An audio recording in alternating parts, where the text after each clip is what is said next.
சட்ட விழிப்புணர்வு மற்றும் அப்டேட்களுக்கு உடனே சப்ஸ்கிரைப் பண்ணுங்க மதீஸ் லீகல் லென்ஸ்.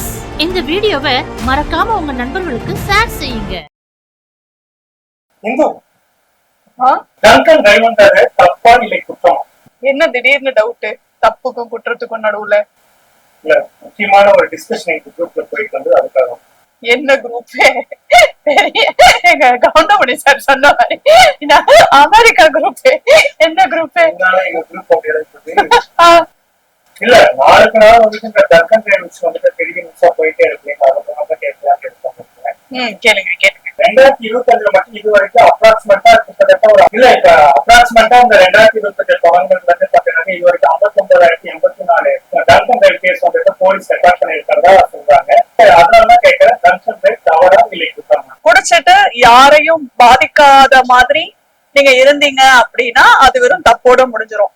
நீங்க குடிச்சிட்டு மத்தவங்களை காயப்படுத்துனீங்க அப்படின்னா அது வந்து அஃபென்ஸ்ங்கிறது கீழே வரும். Section 185 of motor vehicle act படி நீங்க குடிச்சிட்டு வண்டி ஓட்டுனீங்க அப்படின்னா அது வந்து ஒரு அஃபென்ஸ். இந்தியாவில் இந்த டர்க்கன் ட்ரைவ் சட்டப்படி ஒருத்தருடைய உடலுக்குள்ள எவ்வளவு அளவுக்கு மதம் இருந்தாக்க அது ஒரு section 185 of motor vehicle act படி ஒருத்தரோட உடம்புல 3%, அதாவது ஒருத்தரோட 100 ml பிளட்ல 30 mg ஆல்கஹால் அதுக்கு மேல இருந்துச்சு அப்படின்னாலே அது வந்து அவங்க ஆல்கஹால் இன்ஃபுளுன்ஸ்ல இருக்காங்க அப்படிங்கறது ப்ரூவ் ஆயிடும். இதுக்காக தான் பிளட் டெஸ்ட் எடுப்பாங்க, பிரெத் அனலைசர் டெஸ்ட் எடுப்பாங்க. எல்லாத்துலயுமே உங்க உடம்புல எந்த அளவு இந்த ஆல்கஹால் மிக்ஸ் ஆயிருக்கு, நீங்க குடிச்சிருக்கீங்க, நீங்க சுயநிலையில தான் இருக்கீங்களா அப்படிங்கறதுக்கு இந்த மாதிரி சில டெஸ்ட்டை யூஸ் பண்ணி அனலைஸ் பண்ணுவாங்க. சரி, இப்போ வந்துட்டு வண்டி ஓட்டிட்டு போறவங்க வந்து டங்க் பண்ணிருக்காரு என்னன்னு தெரிஞ்சுக்கிறதுக்காக பிரீத்லைசர் டெஸ்ட் எடுக்கிறதுக்கு போலீஸ்கார முயற்சி பண்ணும் போது சம்பந்தப்பட்ட நபர் அதை மறுத்தாக்கா அது என்ன ஆகும்? அப்படி மறுக்கிறதுக்கு சட்டப்படி உரிமைகள் இருக்கணும். நீங்க தண்ணி அடிக்கல அப்படின்னா பிரெத் அனலைசர் டெஸ்ட்டுக்கு நீங்க பயப்படணுங்கிற அவசியமே இல்லை.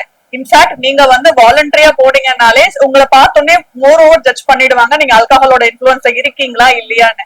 அதையும் மீறி உங்களை பிரெத் அனலைசர் டெஸ்ட் எடுக்க சொன்னாங்க அப்படின்னா நீங்க அதை எடுத்துருங்க. இன்ஃபேக்ட் நீங்க அதை எடுக்க மறுத்தீங்கன்னா தான் உங்க மேல சந்தேகமே வரும். சோ தட் இது வந்து உங்களுக்கு ஃபர்தரா வேற ஏதாவது ஒரு அஃபென்ஸ் நீங்க பண்ணிருக்கீங்களான்னு உங்க மேல சஸ்பெக்ஷன் ரைஸ் ஆகிறதுக்கும் சான்சஸ் இருக்கு. சோ நீங்க தண்ணி அடிக்கலைன்னா எதுக்காகவும் நீங்க பயப்படணும்னு அவசியம் இல்ல. தாராளமா பிரெத் அனலைசர் டெஸ்ட் எடுத்துக்க. இல்ல கொஞ்ச நாளைக்கு முன்னாடி ஒரு வீடியோ குடிப்பழக்கம் இல்லாத போலீஸ் கட்டாயப்படுத்தாங்க அப்படிங்கிற மாதிரி ஒரு வீடியோ கூட வைரல் ஆயிடுச்சு. அந்த மாதிரி ஒரு கட்டாயப்படுத்தி பிரீத்லைசர் டெஸ்ட் எடுக்க சொல்லுவாங்க. நீங்க உங்களுக்கு குடிப்பழக்கம் இருக்கா இல்லையான்னு காமன் மேனுக்கும் சரி போலீஸுக்கும் சரி ஜோசியம் எதுவுமே தெரியாது. நீங்க அந்த டெஸ்ட் எடுத்தீங்கன்னா தான் நீங்க குடிப்பழக்கம் உங்களுக்கு இருக்கா இல்லையாங்கிறதே வந்து மத்தவங்களுக்கு தெரியும், போலீஸ்க்கும் தெரியும். சோ நீங்க போலீஸோட இன்ஸ்ட்ரக்ஷன் படி நீங்க பிரெத் அனலைசர் டெஸ்ட் எடுக்க மறுத்தீங்க அப்படின்னாலே நான் கம்ப்ளையன்ஸ் கீழே நீங்க கவர்ன் ஆவீங்க. உங்களை வந்து அதுக்கு தண்டிக்கவும் சான்சஸ் இருக்கு. இப்ப ரோட் சேஃப்டி ரூல்ஸ் மீறி ஒருத்தர் வந்துட்டு குடிச்சிட்டு ஆக்சிடென்ட் பண்றாங்கன்னா அவங்க மேல வந்துட்டு லீகலா எந்தெந்த செக்ஷன் கீழ வந்து செக்ஷன் 281 ஆஃப் BNS படி குடிபோதையில நீங்க வண்டியை தாறுமாறா ஓட்டுறீங்க அப்படிங்கிற கிரவுண்ட்ல உங்க மேல குற்ற வழக்கு பதிவு செய்ய முடியும். இதுக்கு உங்களுக்கு 6 மாதம் சிறை தண்டனை இல்ல ஃபைன் இல்ல ஒரு சில நேரங்கள்ல இது ரெண்டுமே விதிக்க சான்சஸ் இருக்கு. செக்ஷன் 106 ஆஃப் BNS படி நீங்க குடிச்சிட்டு யார் மேலயாவது மோதி அவங்க இறந்திருந்தாங்க அப்படின்னா 5 வருஷம் காவல் தண்டனை இல்ல ஃபைன் இல்ல ரெண்டுமே விதிக்கவும் சான்சஸ் இருக்கு. நான் சொல்றது எல்லாமே மினிமல். உங்களோட ஃபேக்ட்ஸ பொறுத்து ஜட்ஜோட டிஸ்கிரிஷன் தான் அதை பிக்ஸ் பண்ணுவாங்க. நீங்க குடிச்சிருந்தீங்க அப்படிங்கறது செக்ஷன் 24 படி எப்பவுமே ஒரு வேலிட் கிரவுண்ட் ஆஃப் டிஃபென்ஸ் கிடையாது. நீங்க குடிச்சிருந்தீங்கன்னாலே வண்டி மேல உங்களுக்கு கை வைக்கிறதுக்கு எந்த விதமான அதிகாரமுமே கிடையாது. மோட்டார் வெஹிக்கல் ஆக்ட் செக்ஷன் 185 படி குடிச்சிட்டு நீங்க வண்டியை தொடக்கூடாது. இன்கேஸ் நீங்க அப்படி மாட்டினீங்க அப்படின்னா 6 மாதத்துல இருந்து 2 வருஷம் வரைக்கும் உங்களுக்கு ஜெயில் தண்டனை கொடுக்க சான்சஸ் இருக்கு, ஃபைனும் கொடுக்க சான்சஸ் இருக்கு.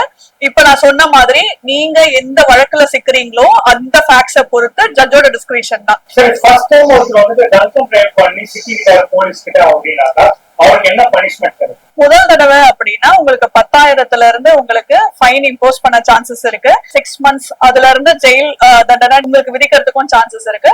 சில சமயம் கம்யூனிட்டி சர்வீஸ் பண்ண வைக்கிறதுக்கும் சான்சஸ் இருக்கு. நீங்க என்ன தப்பு பண்ணிருக்கீங்க, அந்த தப்புல யாரு எப்படி பாதிக்கப்பட்டிருக்காங்க அப்படிங்கறத பொறுத்து தான் ஜட்ஜ் உங்களுக்கு தண்டனையை விதிப்பாங்க. சரி, சப்போஸ் அதே ஃபர்ஸ்ட் டைம் வந்துட்டு டர்க்கன் ட்ரைவ்ல வந்துட்டு ஒரு ஆக்சிடென்ட் பண்ணி அது மூலமா வந்துட்டு யாருக்கா காயம் ஏற்பட்டாலும் இல்ல உயிரிழப்பு ஏற்பட்டாலும் அதுக்கு என்ன பனிஷ்மென்ட்? முதல் தடவை ட்ரங்க் அண்ட் டிரைவ்ல மாட்டினாங்க அப்படின்னா 10,000 இருந்து மினிமம் 6 months வரைக்கும் சிறை தண்டனை விதிக்கிறதுக்கு சான்சஸ் இருக்குன்னு நம்ம இப்பதான் பார்த்தோம். இதே மாதிரி ரிப்பீட்டட் அஃபெண்டர் ஆனீங்க அப்படின்னா உங்களுக்கு ஃபைன் அமௌண்ட் 15,000 இருந்து மினிமம் 5 years வரைக்கும் ஜெயில தள்ளுறதுக்கும் உங்களுக்கு சான்சஸ் இருக்கு. நான் மறுபடியும் சொல்றேன், உங்களோட கேஸ் நீங்க எதுல உங்களை அரெஸ்ட் பண்ணிருக்காங்க பொறுத்துதான் ஜட்ஜோட டிஸ்கிரிஷனரி பவர் உங்களுக்கு என்ன ஜட்ஜ்மெண்ட் கொடுக்கணும் அப்படிங்கறத பொறுத்து. நான் சொல்றது எல்லாமே கைட்லைன்ஸ்ல என்ன சொல்லிருக்காங்க அப்படிங்கறது இது ஒவ்வொரு கேஸுக்கும் டிஃபர் ஆகும். குடிச்சிட்டு யாராவது வண்டி ஓட்டி ஆக்சிடென்ட் நடந்துச்சு அப்படின்னா அவங்களுக்கும் செக்ஷன் 304 கீழே தான் பனிஷ்மெண்ட் கொடுக்கணும் அப்படிங்கறத Alistair Anthony Pereira versus state of Maharashtra அப்படிங்கிற கேஸ்ல கிளியரா சொல்லியிருக்காங்க. அதாவது செக்ஷன் 304 என்ன சொல்லுது அப்படின்னா, ஒருத்தரை கொல்லணுங்கிற இன்டென்ஷன் இல்லாம ஆனா அவங்க செஞ்ச செயல்னால ஒரு கொலை நடந்துருச்சு அப்படின்னா அது culpable homicide not amounting to murder.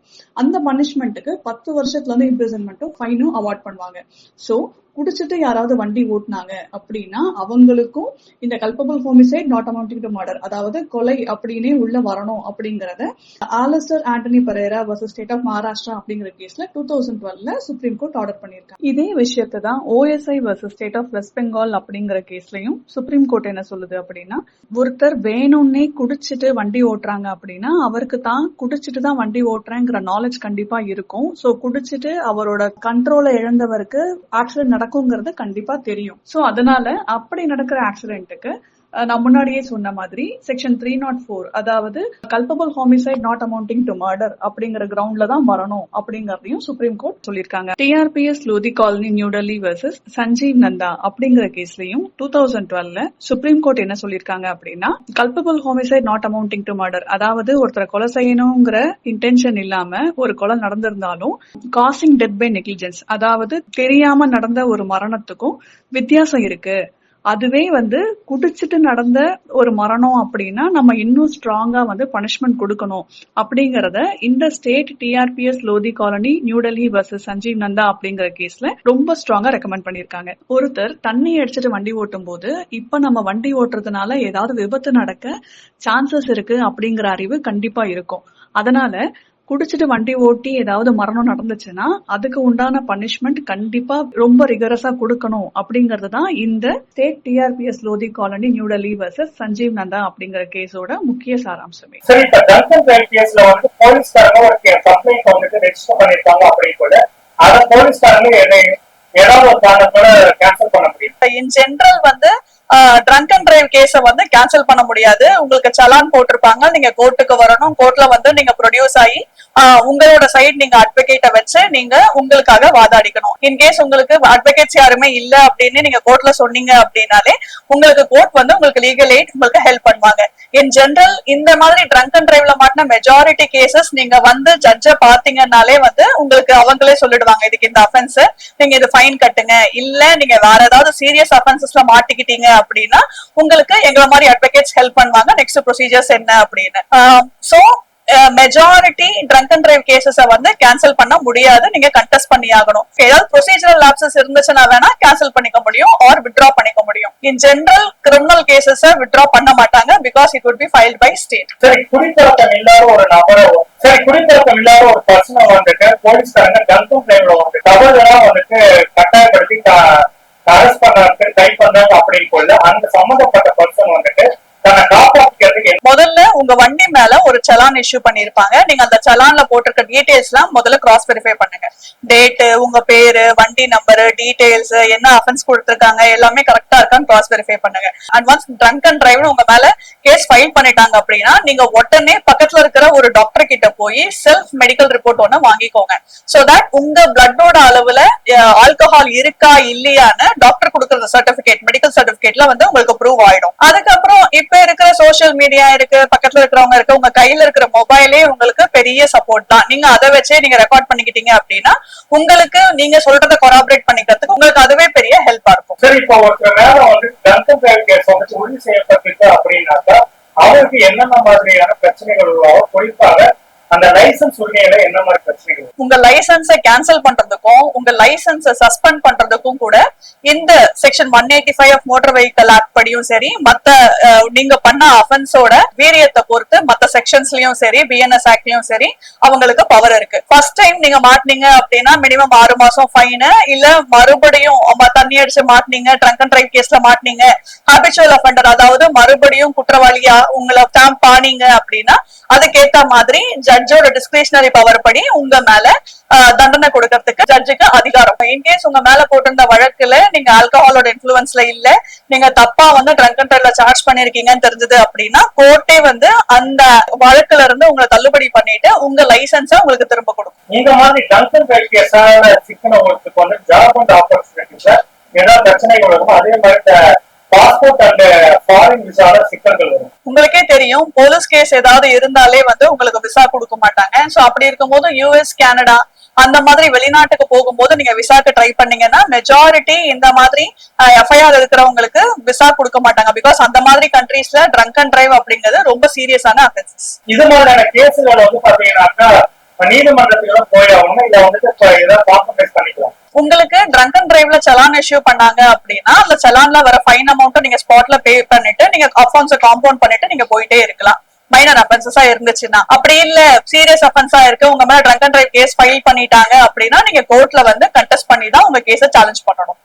உங்க பக்கம் என்ன உண்மை இருக்குன்னு நிரூபிக்கணும். ஒருத்தருடைய பிளட் டெஸ்ட்ல ஆல்கஹால் இருக்கு அப்படின்னு சொல்லிட்டு டெஸ்ட் வருதுனாக்கா அந்த டெஸ்ட் அவர் சேலஞ்ச் பண்ண முடியும். நீங்க எப்பெல்லாம் பிளட் டெஸ்ட சேலஞ்ச் பண்ணுவீங்கன்னா, ஒண்ணு அந்த பிளட் டெஸ்ட் அந்த பிளட்டை எடுத்த ப்ரொசீஜர் தப்பா இருக்கணும், இல்ல அவங்க சரியான முறையில உங்க பிளட்டை சேகரிக்கல அப்படிங்கிற ஒரு டவுட்ல இருக்கணும், இல்ல அந்த லெபார்டரியோட டெஸ்டிங் ப்ரொசீஜர் மேல உங்களுக்கு டவுட் இருக்கணும், இல்ல கொடுத்த அந்த மெடிக்கல் ஆபீசர் மேல இல்ல அந்த லெபார்டரி மேல உங்களுக்கு டவுட் இருக்கணும். இது எல்லாமே எக்ஸ்பர்ட் ஒப்பீனியன்ல கிளாரிஃபை ஆகும். நீங்க இந்த கேஸை கண்டெஸ்ட் பண்ணி கோர்ட்ல நீங்க ட்ரையல்ல தான் உங்களை நீங்க ப்ரூவ் பண்ணிக்க முடியும். இப்ப ட்ரங்க் சிக்கிற ஒரு நபருக்கு பாத்தீங்கன்னா எந்தெந்த அஃபென்ஸுக்கெல்லாம் ஸ்டேஷன் பெயில் கிடைக்கும், அதுக்கு எவ்வளவு நேரம் ஆகும், எந்தெந்த அஃபென்ஸ்க்கும் நீதிமன்றத்துக்கு போக வேண்டியது? ட்ரங்க் அண்ட் டிரைவ்ல உங்களை அரெஸ்ட் பண்ணிட்டாங்க அப்படின்னா இன் ஜெனரல் 24 ஹவர்ஸ்ல உங்க மெஜிஸ்ட்ரேட் பண்ணி சப்மிட் பண்ணி ஆகணும்.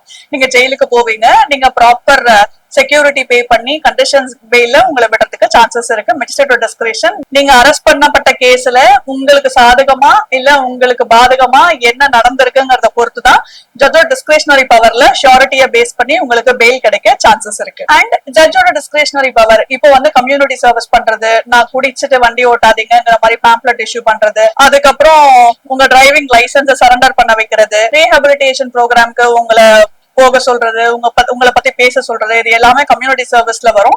இது எல்லாம் ஒரு சில பேர் ஃபாலோ பண்ணவும் செய்யறாங்க. சோ எல்லாமே உங்க வழக்குல என்ன நடந்திருக்குங்கிறத பொறுத்து. சரி, இப்ப சென்னை போலீஸ் கமிஷனர் 5 விதமான டிராபிக் வைலேஷன்ஸ் மட்டும் ஃபைன்ஸ் போட்டா போதும் அப்படின்ற மாதிரி சொல்லியிருக்காங்க. அது என்னன்னு கொஞ்சம் சொல்ல முடியுமா? வேகமா வண்டி ஓட்டுறது, ஹெல்மெட் இல்லாம வண்டி ஓட்டுறது, ராங் சைட்ல வண்டி ஓட்டுறது, ஆப்வியஸ்லி நம்ம ட்ரங்க் அண்ட் டிரைவ் இப்ப இதை பத்தி தான் ரொம்ப நேரம் பேசிட்டு இருந்தோம். அப்புறம் வண்டியில 2 பேருக்கு மேல 3, 4 அப்படின்னு எல்லாருமே சேர்ந்து ஒரே வண்டியில டிராவல் பண்றது, இதுதான் மேஜர் வயலேஷன்ஸ் இப்போ கேட்டகரைஸ் பண்ணிருக்காங்க. இந்த தகவல் உங்களுக்கு பிடிச்சிருந்தாக்கா மறக்காம மதீஸ் லீகல் சப்ஸ்கிரைப் செய்வது. இந்த வீடியோ உங்க நண்பர்களுக்கு ஷேர் பண்ணுங்க. Please subscribe Mathi's legal. Arrest பண்றவங்க கிட்ட எந்த விதமான தேவையில்லாத ஃபோர்ஸ் எதுவும் யூஸ் பண்ண கூடாதுன்னு, அவங்க ரொம்ப துன்புறுத்த கூடாதுன்னு, அவங்க கிட்ட மெமராண்டம் ஆஃப் அரெஸ்ட் ஒரு காப்பி கொடுக்கணும் அப்படின்னும், உங்களுக்கு லாயர் கிட்ட பேசுறதுக்கு உதவி செய்யணும்னோ, அப்படி இன்கேஸ் உங்களால வைக்க முடியல அப்படின்னா லீகல் எய்டுக்கு ஹெல்ப் பண்ணணும் அப்படின்னும், உங்க மேல குற்றம் சாட்டப்பட்டே இருந்தா கூட right to life and personal டிக்னிட்டியை எந்த ஆங்கிள்லயும் வயலேட் பண்ணக்கூடாதுங்கிறதையும், குற்றத்தை நிரூபிக்கிற வரைக்கும் நீங்க குற்றம் சாட்டப்பட்டவர் தான் அப்படிங்கிற ஒரு பொசிஷன்னால உங்களுக்கு எல்லா ஆங்கிள்லயும் ப்ரொடெக்ஷன் கொடுக்கணுங்கிறதையும்